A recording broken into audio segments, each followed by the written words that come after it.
Natalie Winters, in all the great, since the time you were an intern here and with Raheem, I don't know, 8 years ago, I think because of the timing and the stakes, this may be among, if not the most important piece that you've ever laid out. And they just had a meeting with Zelensky because this ties together color revolutions, U.S. money, these foreign groups, and American elections.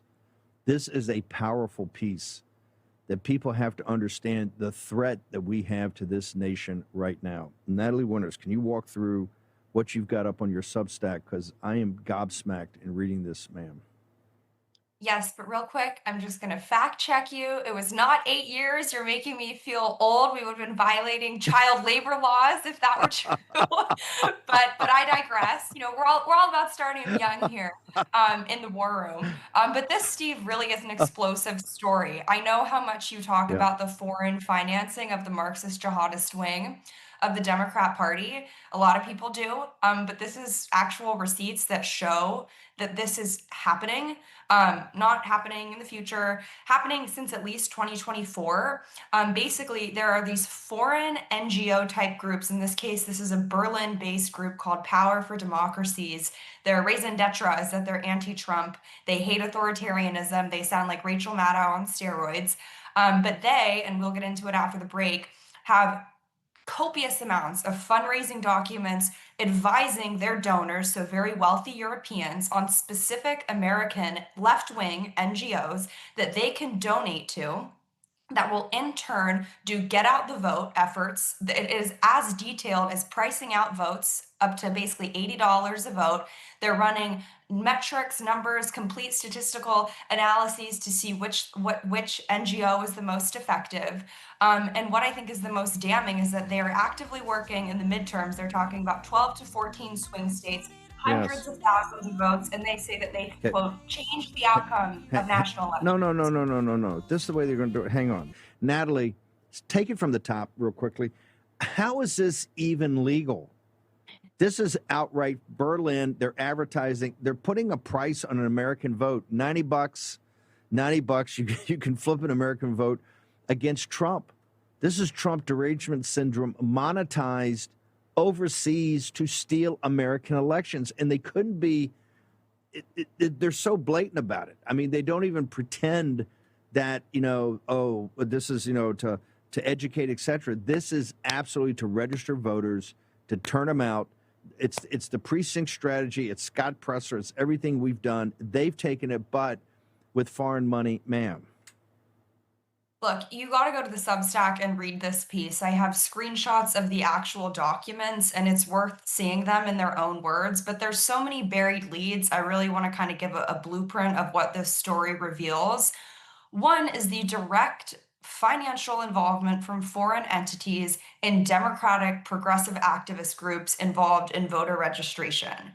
It proves not only our theory of the color revolution, this idea of anti-authoritarianism, anti-autocracy, that basically is just this weird pretext to justify by any means necessary change of the system. In this case, I think this exposes a very interesting tax loophole and foreign funding loophole that I think House Republicans need to like call a hearing tomorrow and subpoena particularly the American group involved in this, which is called Freedom to Vote, which is because they have identified getting out the vote, right, which is mobilizing people who typically don't vote to actually vote as a tactic to fight against democracy repression, somehow in weird 501c3, bend the USAID mind of a bureaucrat, somehow that allows foreign funds to flow in to this organization because it's not actually an explicitly partisan organization. It's about defending democracy. Now, all of a sudden, this new push to defend democracy makes a lot more sense because it's an interesting way to almost depoliticize, right? It's about saving the country. It's not just about winning elections. And I want to get very specific. I want to quote these documents. They describe this as a voter mobilization operation corporation that is capable of, quote, changing the outcomes of national elections. Now, the group that is writing these documents is called Power for Democracies. They're based in Germany. But throughout their website, throughout various PDFs that they've published, they talk about how they have systematically gone through over 100 civil society organizations in the United States, very complex metrics. And they identified freedom to vote, the two is with the number two, one word, as the most effective one that foreigners can donate to. Here's the smoking gun. Here's the quote. A nonpartisan organization under U.S. tax law, Freedom to Vote maintains neutral language and content in its outreach to ensure compliance. It can receive funds from both U.S. and foreign donors. We are currently recommending Freedom to Vote, a nonprofit organization that can receive funds from both U.S. and foreign donors. It's plastered all over their documents, all over their website. And they have a specific plan whereby right now they're targeting the 2026 midterms as part of a plot to basically subvert President Trump's, authoritarian takeover of the United States. They were active in 2024, and basically their broader plan is using 2026 as sort of a proxy for 2028. But right now they have a $19 million target where they want to go after potential voters across 14, they call them decisive states. And they deduce from their calculations that that would register more than 350,000 Americans and generate over 200,000 additional votes in, quote, pivotal House and Senate races.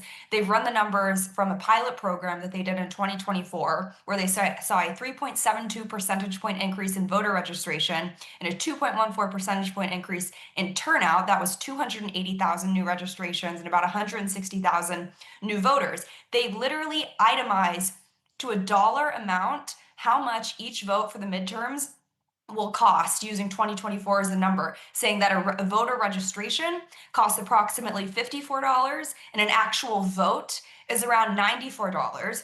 That leads them to the conclusion that they have enough tactics, enough potential registrations to mobilize people to actually change the outcome of these elections. Now, this group, Freedom to Vote, which we'll get into what exactly this group is and why describing it as nonpartisan is literally the biggest lie I have ever heard. But this $19 million project that Freedom to Vote is going after, they've only financed about 5 million of that.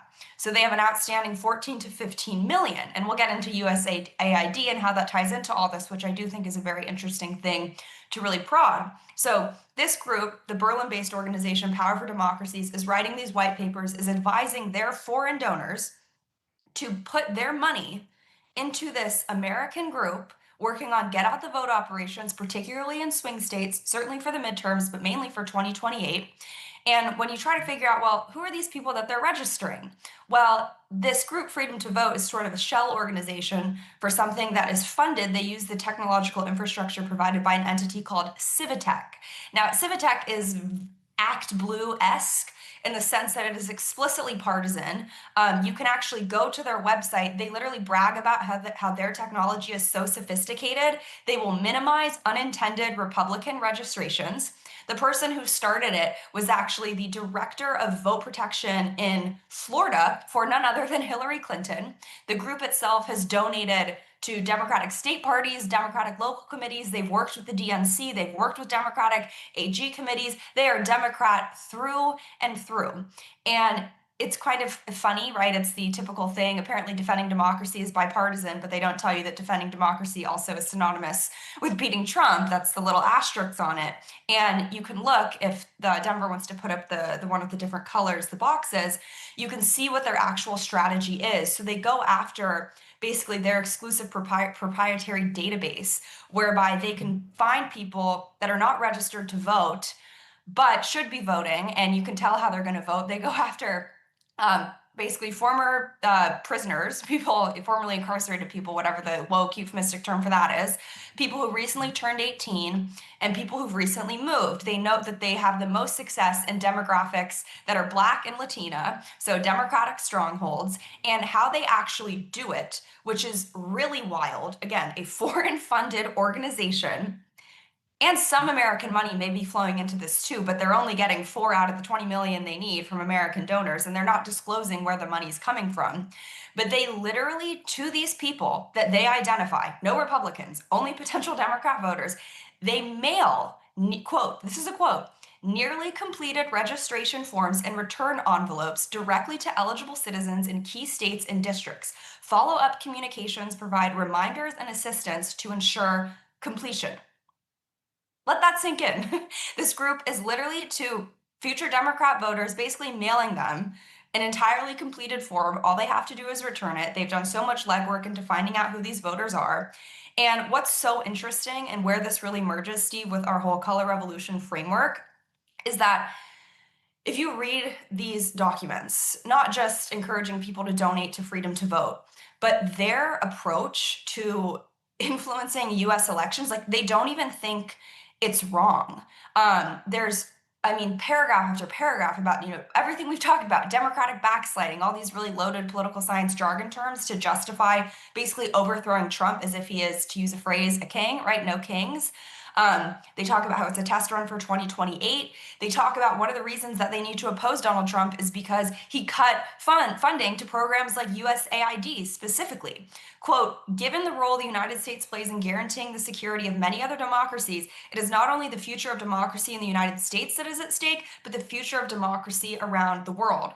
Another quote, reducing the likelihood that U.S. foreign policy undermines democracy, supports autocrats, or supports and commits mass atrocities is crucial and depends upon who wields power across the branches of government. Now, they literally have a whole report, basically their assessment of like what's wrong with the United States government, what would be more amenable to the interests of, European elites and more broadly this whole democracy movement. But this is probably the most explicit example I have ever seen, not just of foreign collusion, but of really the convergence of EU elites with the progressive left over here, which EU elites code for really far left Marxist extremists, actually colluding, exploiting tax loopholes. I do think I can't sit here and give you the evidence for it right now because it's so hidden the way they do these, the structure of these grants. I find Right. it very weird that they're so upset over USAID. And when you want to kind of see what these anti-democracy or pro-democracy projects No. were actually being funded, Yeah. this is the kind of stuff that's really shady.